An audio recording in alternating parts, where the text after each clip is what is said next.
Yo, yo, yo! Welcome back to the MMA Short Show. As always, your boy, Steven Moustaris. And guys, man, UFC 303 this weekend, I've already talked about the whole Alex Pereira fight, how I think him and Yuri Prochazka are like the perfect matchups against each other. I didn't even think anybody could replace Conor McGregor when it came to, the fans just not, screaming up in arms and not wanting their tickets back and everything. Like, Alex Pereira and Yuri Prochazka arguably might be a better fight than Michael Chandler and Conor McGregor. But, shouts out to those guys for stepping up. I talked about the MVP Ian Gary fight, how I think that one's going to be special. It's always like this next fight I'm going to talk about. There's always that chance when you expect something so high level, like two high level strikers, usually it's a boring one. Usually they're afraid, they're tentative. Like first one that comes to mind, Derek Lewis, Francis Ngannou. Or, especially this next fight like I'm talking about, the Brian Ortega, Diego Lopes fight, man. This is one of my favorite fights on the card. And before I really get into it, let me just take a second to just shout out Brian Ortega. Like most fighters aren't taking this fight. Most fighters aren't taking a chance like this. This man just beat Yair Rodriguez. This man has already been fighting for titles, already doing the thing. Like goes out there and beats him in his hometown. The card was made around him. Goes out there and finishes him. Looks better than ever after he hasn't fought in forever. Like you have a chance to sit there and maybe wait for Max Holloway and Topuria. But the fact that this man takes this fight against Diego Lopes, who's such a killer right now. Like he lost his very first fight in the UFC against Evlov, who everybody's been losing to him. The dude's undefeated.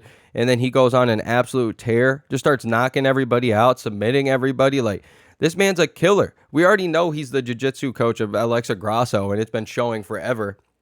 Now that he's got his own chance in the UFC, I mean, this man's scary, dude. This man, not only is he finishing people left and right and finding his power and all these things and finding striking, but, I mean, this man's got the confidence. We see it all the time, especially at 145, man. When these champions or these guys start getting that confidence and start walking through people left and right, like, we already saw what Aldo did back in the day. You saw what Conor did back in the day. Max Holloway, Volkanovski, like, you start to see some of these guys, and Diego Lopes has that right now. When it comes to just finishing people left and right, he's finding these fights are finishing quick, and you don't usually see that at 145 too much.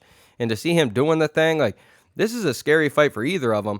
But like my point, when you expect such a high-level jiu-jitsu versus jiu-jitsu, most of the time it ends up being a stand-up battle like we saw with, Ben Askren and Damian Maia. It's one of the worst fights we've ever seen. Usman, Colby had the wrestling. They didn't even want to touch each other in that aspect. Like, so 9 times out of 10, I'm probably going to expect something crazy. And Brian Ortega came into his own over the years in striking. And, Jesus, so is Diego Lopes. So, I mean, I don't know. I can just see one of these guys getting hurt, maybe wobbled, and the other guy goes to chase him in, and then they kind of just go into, their submission, maybe get subbed or something. Like this has all the makings of something crazy happening, where it's like you think Brian Ortega is about to get knocked out, and he comes out with some crazy, triangle choke that he's bleeding, but he wins, or vice versa, where it looks like Diego Lopes is about to get a finish on the ground, get a rear naked choke or something, and then Brian Ortega gets it standing, and then he knocks him out or something. Like, it could be insane. It could be insane. Diego Lopes go out there and finish him super quick, and we're sitting there like, holy crap, this man Diego Lopes. But if it goes any longer than, I think the second, 1.5 rounds, I think Brian Ortega is probably going to slowly start walking away with it. But we just got to see what Diego Lopes does in that first round and a half.